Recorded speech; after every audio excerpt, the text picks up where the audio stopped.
नमस्कार बच्चों, Isha classes online education में आपका एक बार फिर से स्वागत है। देखिए बच्चों, 12th क्लास आरबीएसई बोर्ड के विद्यार्थियों की जो सेकंड बुक है पीयूष प्रवाह, उसको हम लोग आरंभ कर चुके हैं। इससे पहले वाला जो वीडियो था उसके अंदर मैंने आप लोगों को ये बताया है कहानी और नाटक के तत्व कितने होते हैं और किस किस पैटर्न पर आप लोगों को इस बुक में क्वेश्चन मिलने वाले हैं। साथ ही मैंने आप लोगों को एक चीज़ समझाई थी कि ये जो सेकंड बुक है पीयूष प्रवाह, इसमें ना तो कवि या लेखक का परिचय पूछा जाता है और ना ही इसके अंदर से व्याख्या आती है। इसलिए ये दो चीज़ें आप लोग इसमें से याद करने की आवश्यकता नहीं है, लेकिन एज ए नॉलेज आप लोग कवि का परिचय ध्यान में रख सकते हो। आप जानकारी के लिए इन चीज़ों को ध्यान में रख सकते हो, लेकिन आपको जो बात ध्यान में रखती है वो सबसे पहले सुनने की कोशिश करिए। कि मैं बार बार आपसे निवेदन कर रहा हूं कि वीडियो पूरा देखा करो, स्किप कर करके आप लोग वीडियो मत देखा करो। आज मैं बोर्ड पर जो जो बातें लिख रहा हूं उनको आपके रजिस्टर में नोट हो जानी चाहिए। जैसे मैंने पिछले वीडियो के अंदर आपको बताया था कि कहानी के तत्व कितने होते हैं, तो थोड़ा सा मैं आपसे रिवीजन करना चाहूँगा कि कहानी के 6 तत्व होते हैं। एक होता है कथानक, एक होता है पात्र और चरित्र चित्रण, तीसरे नंबर पर होता है देश काल जिसको वातावरण भी बोलते हैं, ठीक है। फिर होती है वेशभूषा, भाषा शैली और उद्देश्य। इन 6 बिंदुओं के आधार पर हम लोग इस कहानी का, उसने कहा था, इस कहानी का विश्लेषण करेंगे। लेकिन सबसे पहले हम लोग इस कहानी को पूरा समझेंगे कि इसमें कितने सीन हैं, कितने पात्र हैं, कथानक क्या है, पात्र का चरित्र चित्रण क्या है, ठीक है ना, उनकी भाषा शैली कैसी है, वेशभूषा कैसी है, देश काल कैसा है, उद्देश्य क्या है, मूल संवेदना क्या है। इन तमाम प्रश्नों का जवाब आप लोगों को मिलने वाला है। तो जुड़े रहिए, बने रहिए। अगर आप लोगों ने चैनल को सब्सक्राइब नहीं किया है तो एक बार सब्सक्राइब जरूर कर दीजिए ताकि आपको समय पर नोटिफिकेशन मिलता रहे।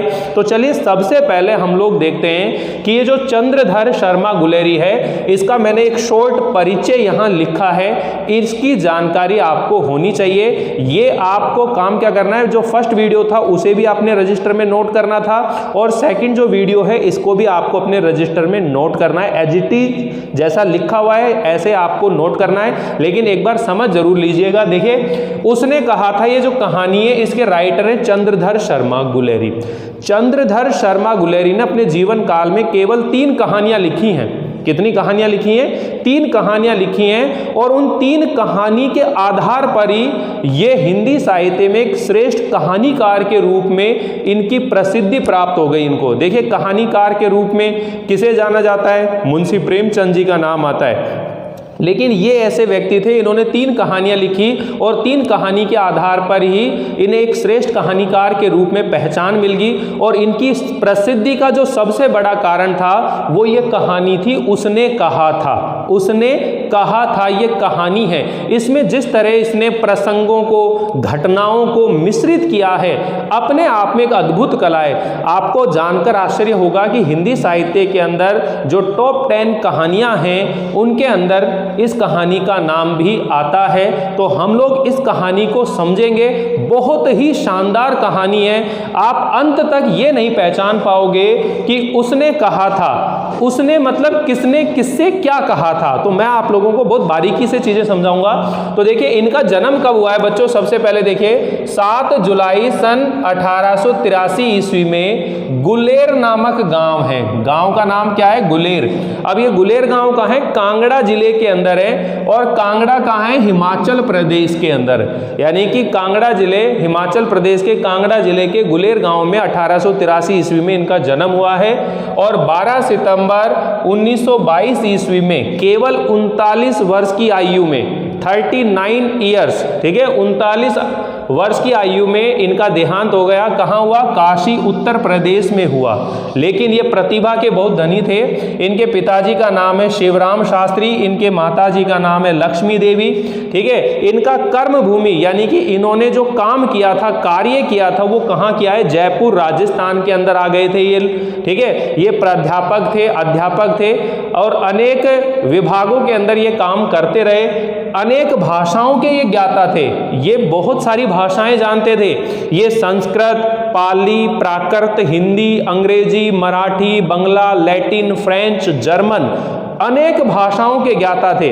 तो मैंने आप लोगों को कई बार इस चीज़ के लिए प्रोत्साहित करने की कोशिश करता हूं कि हमें अपनी जीवन काल के अंदर तरह तरह की जो लैंग्वेज हैं, भाषाएं हैं, उन्हें सीखना चाहिए।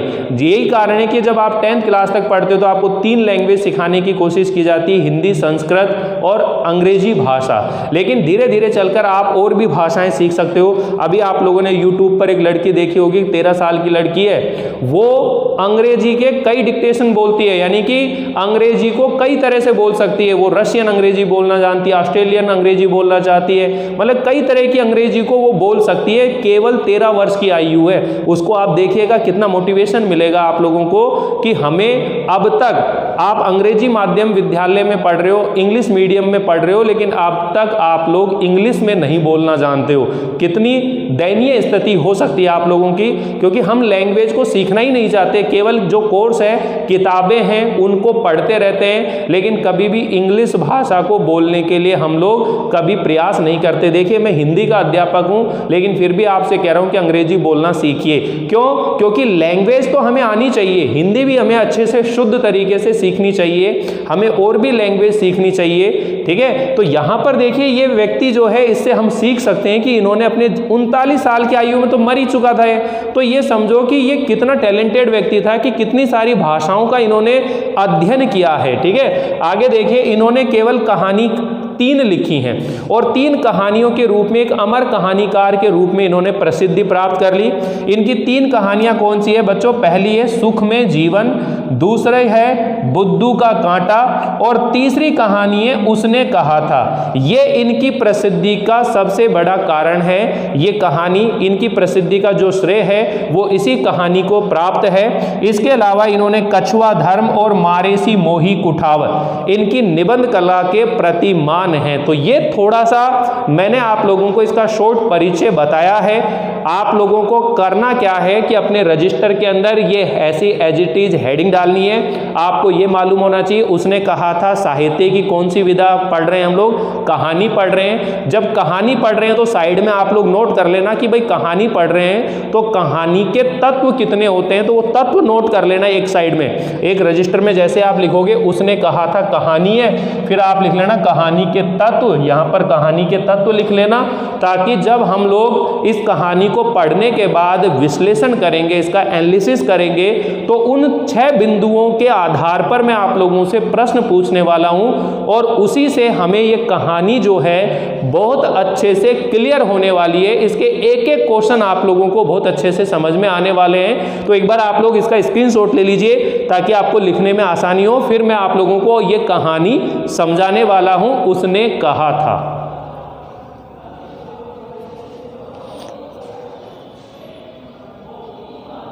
तो देखिए यहां पर, देखिए मैंने यहां सबसे पहले जो कहानी का तत्व है, सबसे फर्स्ट कथानक, मैं उसको समझा रहा हूं। फिर इस कहानी को बहुत अच्छे से सीखने वाले हैं, समझने वाले हैं। तो यहां पर देखो कथानक और मूल संवेदना मैंने लिखी है कि ये जो कहानी है ये प्रथम विश्व युद्ध, जब कब हुआ था प्रथम विश्व युद्ध? 1914 ईस्वी से 1918 ईस्वी की पृष्ठभूमि पर लिखी गई एक मार्मिक कहानी है।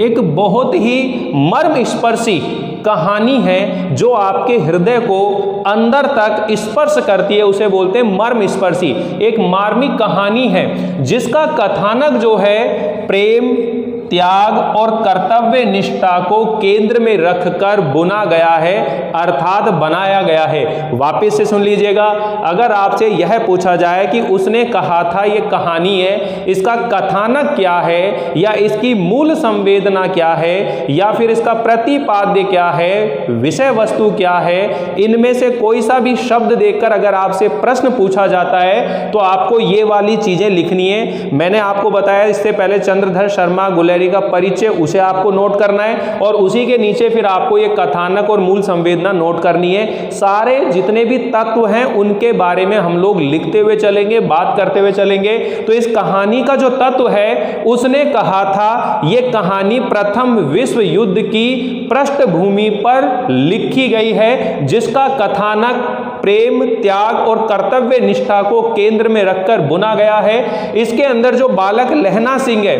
वो अपने बचपन के प्रेम के लिए, बालक लहना सिंह जो है अपने बचपन के प्रेम के लिए अपने जीवन का त्याग करता है और सूबेदारनी जी को उसके पति और उसके पुत्र की रक्षा का क्या देता है, वचन देता है। लहना सिंह अपने वचन को निभाता है और अपने प्राण त्याग देता है, अपने देश के लिए, अपने प्रेम के लिए अपने प्राणों को त्याग देता है। आप देखिए कि किस तरह से एक कहानी जो है एक अमृतसर के बाजार से, चहल पहल से स्टार्ट होती है, प्रारंभ होती है और किस तरह से भीषण युद्ध के साथ में और अंत में लहना सिंह की मृत्यु के साथ ये कहानी क्या होती है, समाप्त होती है। इसके अंदर आप देखेंगे कि एक बालक लहना सिंह अपने बचपन के प्रेम के लिए किस तरह से अपने प्राणों की बाजी लगाकर अपने जीवन का त्याग कर देता है। एक वचन को निभाने के लिए उसने कहा था, सिर्फ इतना सा ध्यान रखता है, उसने कहा था, उस वचन को निभाने के लिए और ये अपने देश की रक्षा करते हुए अपने प्राणों की बाजी लगा देता है। तो आपको उम्मीद है ये कथानक और मूल संवेदना समझ में आ गई होगी। अब हम लोग बात करने वाले हैं कि इसमें पात्र कौन कौन से हैं। सबसे पहले पात्रों को समझेंगे। पिछले वीडियो में भी मैंने आपको कुछ समझाने की कोशिश की थी, लेकिन अब हम लोग थोड़ा ढंग से समझेंगे। और आज के इस वीडियो के अंदर पहला जो दृश्य है, पहला जो सीन है उसे पढ़ेंगे, समझेंगे, तो जुड़े रहिए। चलिए देखते हैं आगे। इसमें पात्र, दूसरा जो बिंदु होता है, देखो पहला हो गया कथानक, दूसरा जो बिंदु होता है वो होता है बच्चों पात्र या फिर चरित्र चित्रण। कौन सा होता है, पात्र या चरित्र चित्रण, ये दूसरा बिंदु होता है। अब कौन कौन से पात्र हैं, मैंने आपको पहले ही बताया कि कहानी में कुछ पात्र ऐसे होते हैं जो संवाद बोलते हुए दिखाई देते हैं, कुछ पात्र ऐसे होंगे जो संवाद बोलते समय व्यक्ति अपने मुंह से उनका केवल नाम लेता है, वो वहां मौजूद नहीं होते हैं। तो यहां पर देखिए सबसे पहले इस कहानी का जो नायक है, हीरो है, वो तो है लहना सिंह। कौन है, लहना सिंह है, ठीक है। और इस कहानी का जो दूसरा मेन पात्र है जिसको अपन हीरोइन बोल सकते हैं, नायिका, जिसका नाम है होरा, ठीक है। और तीसरे नाम पर है हजारा सिंह, जिसका नाम पद क्या है, सूबेदार है हजारा सिंह। क्या नाम है, हजारा सिंह, ठीक। और इस हजारा सिंह के बेटे का नाम है, इसी का सूबेदार का पुत्र है ये, तो पुत्र का नाम क्या है, बोद्दा सिंह। क्या नाम है, बोद्दा सिंह, ये नाम है इसका, बोद्दा सिंह, ठीक है। और पांचवा जो पात्र है वो है विदूषक। इस कहानी का विदूषक है वजीरा सिंह। कौन है, वजीरा सिंह। देखिए जब भी कोई स्टोरी याद करते हैं तो आपको पात्र जो हैं दिमाग में होने चाहिए। जब भी अपन किसी क्वेश्चन का उत्तर लिखेंगे तो आप ये नहीं कह सकते कि उसने कहा था, वो वहां चला गया था, उसके साथ वो मिल गया था, ऐसे कुछ पता नहीं लगता। आपको बाकायदा बताना है लहना सिंह अमृतसर के बाजार में होरा के साथ पहली बार मुलाकात होती है, कैसे वो होरा को टांगे के नीचे आने से बचाता है, दोनों में कैसे बातचीत होती है। बहुत इंटरेस्टिंग कहानी है, आप बने रहिए मेरे साथ। तो यहां पर देखिए विदूषक जो है वजीरा सिंह है और एक जो पात्र आता है जर्मन भेदिया। जर्मन भेदिया नकली लेफ्टिनेंट साहब बनकर आएगा, ठीक है ना। ये जर्मन भेदिया जो है ये नकली लेफ्टिनेंट, ठीक है, यानी कि लेफ्टिनेंट साहब, ठीक है। तो यहां पर ये जो है मेन तौर पर अगर देखा जाए तो ये 6 पात्र ही इस कहानी के अंदर आपको दिखेंगे, लेकिन कुछ पात्र ऐसे हैं जिनके नाम आएंगे जो कहानी में मौजूद नहीं है, ठीक है। अब यहां पर देखिए इस कहानी के अंदर दृश्य 3 हैं। कितने दृश्य हैं, 3 दृश्य हैं, 3 सीन हैं। तीनों सीन आज नहीं पढ़ेंगे हम, केवल पहला दृश्य आज समझेंगे और देखिएगा कि कहानी की शुरुआत कैसे होती है, किस तरह बालक लहना सिंह होरा के साथ मुलाकात होती है, ठीक है। तो ये घटना कहाँ की है, सबसे पहले तो ये देखिए अमृतसर का बाजार। ये बाजार कहाँ का है, अमृतसर का बाजार है। आप इसको ऐसे भी नोट कर सकते हो कि ये दृश्य फर्स्ट सीन है। मैंने आपको पहले ही बताया कि जब आप गद्य चैप्टर पढ़ते हैं तो आपको सारी चीजें जो हैं दृश्य वाइज याद करनी है, सीन बना करके, दृश्य बना करके अपने जो दृष्टि पटल है, आपका जो बुद्धि है, उस दिमाग के अंदर फिट कर लेना है कि जैसे अपन कोई फिल्म देख रहे हैं, उस फिल्म को देखते हैं तो वो दृश्य हमारे स्मृति पटल पर ऐसे छप जाता है, फिर कभी भी हम पूछते हैं तो तुरंत उसका बयां कर देते हैं। आप ये देखिएगा बच्चों, ये कोई पढ़ाई नहीं है, हम एक कहानी सुन रहे हैं, बस एक कहानी सुन रहे हैं। उस कहानी को सुनने के बाद क्या सीखें, समझ में है ना, क्या शिक्षा मिली। मैंने आपको पिछले वीडियो में समझाया था कि बिना उद्देश्य के कोई काम नहीं होता है, हम इसके उद्देश्य का विश्लेषण भी करेंगे। अभी 2 पॉइंटों के ऊपर बात कर रहे हैं, कथानक क्या है और पात्र कौन कौन से, तो मैंने आपको पात्र बता दिया और इन पात्रों के माध्यम से मैं आपको सुनाने वाला हूं इस कहानी का आरंभ। लेकिन उससे पहले मैं आपको एक बार समझा देता हूं शॉर्टकट तरीके से, ताकि कहानी को समझने में और आनंद आए आप लोगों को। देखिए, अमृतसर का जो बाजार है, बहुत भीड़ भाड़ वाला ये बाजार है, बहुत सारी भीड़ हो रही है वहां पर, और भीड़ भाड़ के माहौल के अंदर 2 तरह के गाड़ी वालों का नाम आया है बच्चों। एक तो आएगा बम्बू कार्ट वाला, क्या नाम आएगा, एक तो आता है बम्बू कार्ट, बम्बू कार्ट, और एक होता है इक्के गाड़ी वाले। एक क्या होते हैं, इक्के गाड़ी वाले। तो इस सीन के अंदर एक क्वेश्चन तो यही बन जाता है कि बम्बू कार्ट और इक्के गाड़ी वाले जो है, उन दोनों की वाणी में किस बात का अंतर है। ये देखो, बम्बू कार्ट हो या इक्के गाड़ी वाले हो, ये दोनों ही क्या है, एक तरह से तांगे गाड़ी वाले हैं। कौन से हैं, तांगे गाड़ी वाले हैं, तांगा चलाते हैं, ठीक है। बड़े बड़े शहरों के अंदर ये बम्बू कार्ट मतलब एक तरह से लकड़ी की जो गाड़ी है, घोड़ा गाड़ी, एक तरह से तांगा गाड़ी है, उसी के लिए बोल रहे हैं। कलकत्ता जैसे बड़े बड़े शहरों में ये घटना देखो कब की लिख रहा है, ये 1914 का वर्णन कर रहा है। तो उस समय हमारे देश के अंदर ये तांगे गाड़ियां ही चलती थी, तो ये उसी चीज को लिख रहा है कि बड़े बड़े शहरों के अंदर बम्बू कार्ट वालों की जबान से जिनकी पीठ छिल गई हो, वो अमृतसर के बाजार में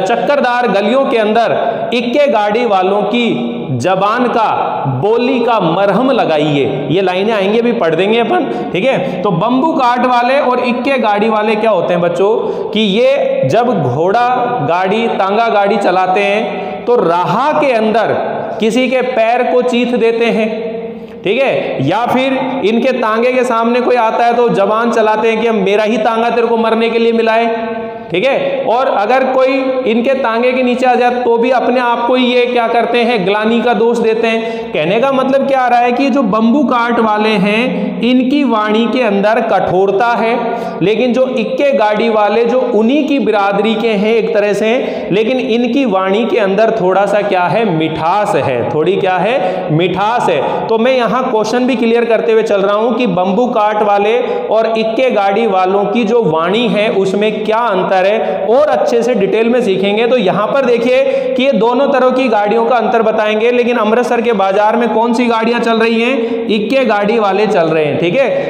तंग चक्करदार गलियों के अंदर इक्के गाड़ी वालों की जबान का मरहम लगाइए, ठीक है। और अगर इनकी गाड़ी के सामने कोई आ जाता है तो सब्र का समुद्र उमड़ाकर और बड़े ही मधुर आवाज में बोलते हैं, बचो बादशाह जी, हटो खालसा जी, बचो भाई साहब, ठीक है ना। तो इस तरह की इनकी मधुर वाणी के जो वो बातें करेंगे।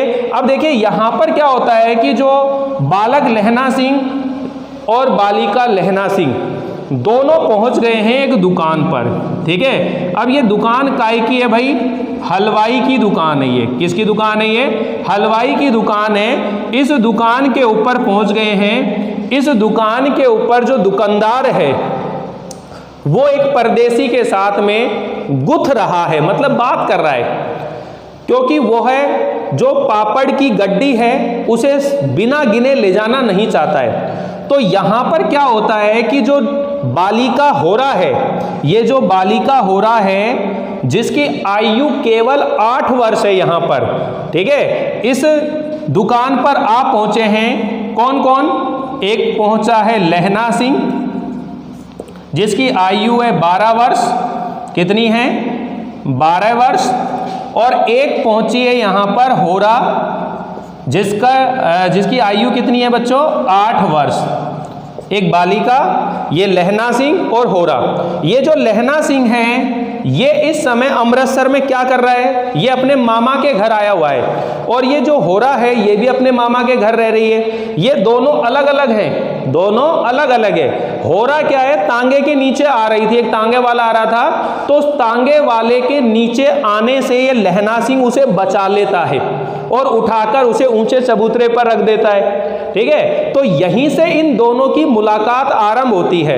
अब ये दुकान पर पहुंचते हैं, हलवाई की दुकान पर। ये जो लहना सिंह है ये अपने मामा के केश धोने के लिए, भाई इनके ढीले सुथने और बालों से ये पता चलता है कि ये दोनों क्या हैं, सिख हैं। ये दोनों क्या हैं, सिख हैं। और ये दुकान पर क्या करने के लिए आए हैं, ये जो बालक लहना सिंह है ये तो लेने आया है दही। ये क्या लेने के लिए आया है, दही लेने के लिए आया है, दही लेने के लिए आया है। और ये क्या लेने के लिए आई है, ये बढ़िया। ये क्या लेने आई है, बढ़िया लेने आई है। बढ़िया क्या होता है, जैसे बड़ा होता है ऐसे बढ़िया, दही बड़े वगैरह ऐसे होते हैं, तो ये बढ़िया लेने के लिए आई है हलवाई की दुकान के ऊपर। यहीं पर जब दुकानदार जो है एक परदेसी बाबू से गुथ रहा होता है तो दोनों को बातचीत करने का अवसर मिलता है। और यहां से लड़का, उधर से लड़की, दोनों की नजरें मिली और दोनों में आपस में बातचीत हुई।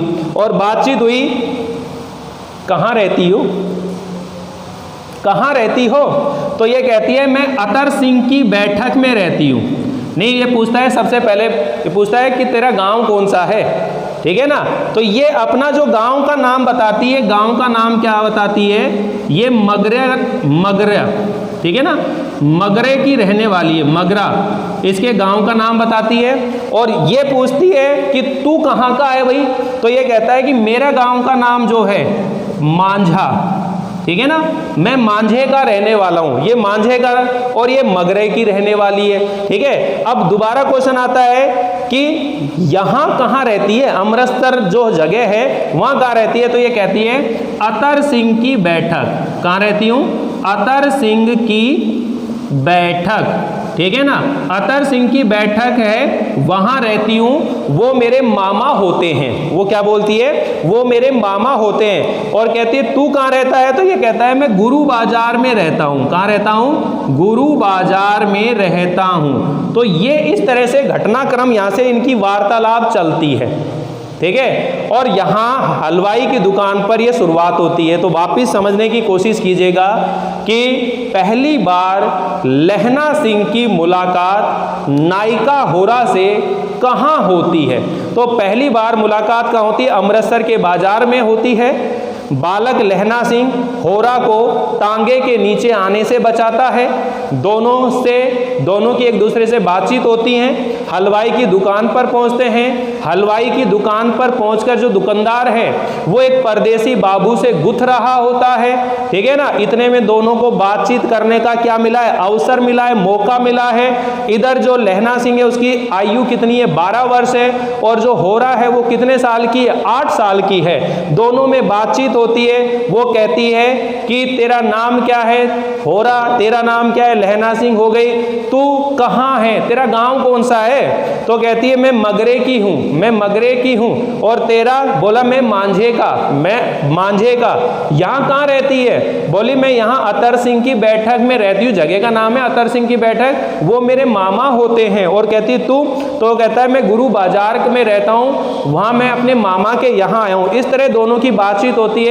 और जैसे ही ये सामान लेकर वहाँ से चलने लगते और लड़का पलट करके उससे पूछता है तेरी कुड़माई हो गई, और लड़की इस बात को सुनती है और कहती है धत, और वहां से भाग जाती है। अब तेरी कुड़माई हो गई है, इसका मतलब क्या है, लड़का उससे पूछता है तेरी सगाई हो गई है, छेड़ रहा है, बात कर रहा है, ठीक है ना। यहीं से इनके प्रेम की, इनके निश्चल पवित्र प्रेम की शुरुआत होती है कि तेरी कुड़माई हो गई, धत, और कहकर भाग जाती है। इसके बाद में ये दोनों कई बार बाजार में, कभी सब्जी वाले के, कभी दूध वाले के, कभी गोभी वाले, फल वाले, हर जगह एक दूसरे से मिल जाते। और लड़का जो है हर बार लड़की से वही सवाल पूछे तेरी कुड़माई हो गई, और लड़का हर बार ये जवाब दे धर, और वो लड़की वहां से भाग जाती है, ठीक है ना। अब इसी तरह इन दोनों की बातचीत होती रहती है। अचानक से एक बार फिर लड़का उसी मजाक के तौर पर उस लड़की से फिर पूछता है तेरी कुड़माई हो गई। इस बार लड़की जो है उस लड़के की अपेक्षा दूसरा जवाब देती है। क्या कहती है? हाँ हो गई, ये रेशमी सालू देख रहे हो? वो कहता है कब? बोला कल। अब इस बात को सुनकर लड़के को गहरा दुख होता है और वह लड़की भाग जाती है वहाँ से और लड़का अपने घर की राह लेता है। रास्ते में एक लड़के को मोरी में ढकेलता है, एक कुत्ते के पत्थर मारता है, एक छबड़ी वाले की दिन भर की कमाई खो देता है, ठीक है। एक वैष्णवी आ रही होती है, वैष्णवी से टकराकर अंधे होने की उपाधि प्राप्त करता है। अब ये वैष्णवी कौन होते हैं? वैष्णव धर्म के जो लोग होते हैं अपने आप को बड़ा शुद्ध पवित्र मानते हैं, कोई उनसे स्पर्श ना हो जाए, टच ना हो जाए, ठीक है, तो वो क्या मानती है? अशुद्ध हो जाती है।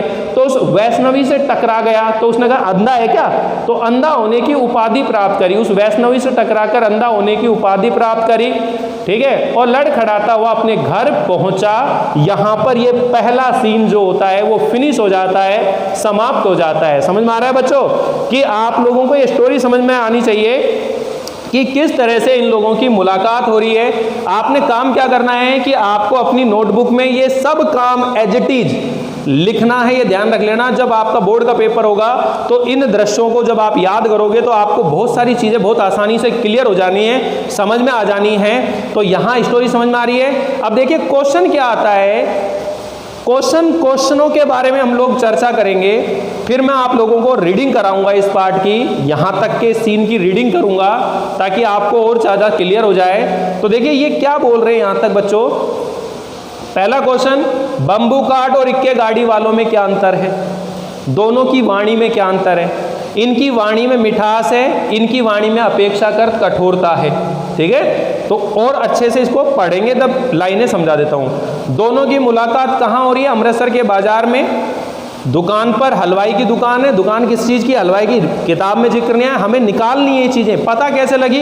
क्योंकि वो क्या लेने गया है? दही लेने के लिए गया है, वो बढ़िया लेने के लिए गई है। तो दही और जो बढ़िया होता है, बड़ा होता है, वो कहाँ मिलता है? हलवाई की दुकान पर मिलता है। तो ये दुकान किस चीज़ की? हलवाई की दुकान की है। आपसे पूछा जाए भाई लहना सिंह के गाँव का नाम क्या था? तो लहना सिंह के गाँव का नाम क्या है? मांझा।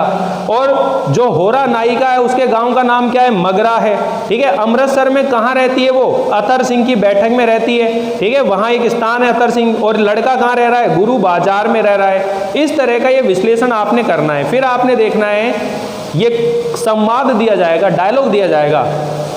हाँ हो गई, ये रेशमी सालू देख रहे हो? इस संवाद को सुनने के बाद लड़के की क्या प्रतिक्रिया हुई?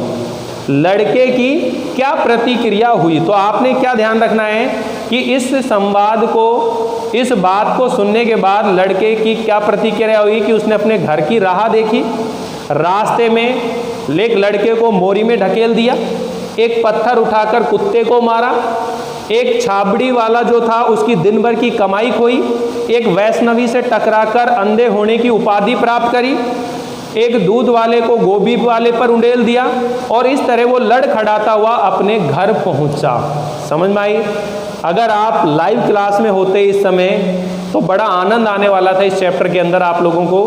बहुत इंटरेस्टिंग चैप्टर है और बहुत कुछ सीखने को मिलने वाला है आप लोगों से। तो इसलिए वीडियो बिल्कुल स्किप ना करें, ध्यान से एक एक चीज़ों को समझते चलें। अगला क्वेश्चन ये है बच्चों, ये आप लोगों के लिए, और ये मैं ये देखूंगा कि इस क्वेश्चन का जवाब कौन कौन मुझे पर्सनल नंबर पर देता है। मैं बता नहीं रहा हूँ, मैं केवल क्वेश्चन छोड़ रहा हूँ कि लड़के को किस बात का दुख हुआ जब लड़की ने ये कहा कि हाँ हो गई, ये रेशमी सालू देख रहे हो। तो इसे सुनकर लड़के को किस बात का दुख हुआ? ये क्वेश्चन नोट कर लो चाहो तो, इससे मुझे पता भी लग जाएगा कौन कौन बच्चा है जो पूरा वीडियो देख रहा है, ठीक है। हाँ हो गई, ये रेशमी सालू देख रहे हो, इस बात को सुनकर लड़के को दुख क्यों होता है? इसका उत्तर आप लोगों को लिख करके मुझे पर्सनल नंबर पर सेंड करना है। मैं अगला जो वीडियो आएगा उसके अंदर आप लोगों से इनके बारे में चर्चा करूंगा। यहां तक आप लोगों को ये कहानी बहुत अच्छे से समझ में आ गई होगी। उम्मीद है आप लोगों को ये वीडियो पसंद आया होगा। आगे के वीडियो के अंदर हम लोग इस चैप्टर की रीडिंग करेंगे, लेकिन एक एक दृश्य पहले अच्छे से क्लियर करेंगे, फिर हम लोग चैप्टर की रीडिंग करेंगे, फिर इसके क्वेश्चन आंसरों के बारे में बात करेंगे। आज हम लोगों ने इन दो बिंदुओं पे बात करी है और एक मैंने आपको बताया है पहला दृश्य अमृतसर के बाजार में कैसे ये कहानी की शुरुआत होती है। अगर आप लोगों को ये वीडियो अच्छा लगा हो तो लाइक कीजिएगा, शेयर कीजिएगा और चैनल को सब्सक्राइब करना बिल्कुल ना भूलिएगा, क्योंकि इसी चैनल पर आपको हिंदी के तमाम जो पुस्तकें हैं आपके 12th क्लास के अंदर जो भी कोर्स है वो कंप्लीट आप लोगों को मिलने वाली है। तो जुड़े रहिए, बने रहिए हमारे साथ। मिलते हैं अगली बार एक आगे की कहानी को जोड़ करके। तब तक के लिए थैंक यू, धन्यवाद।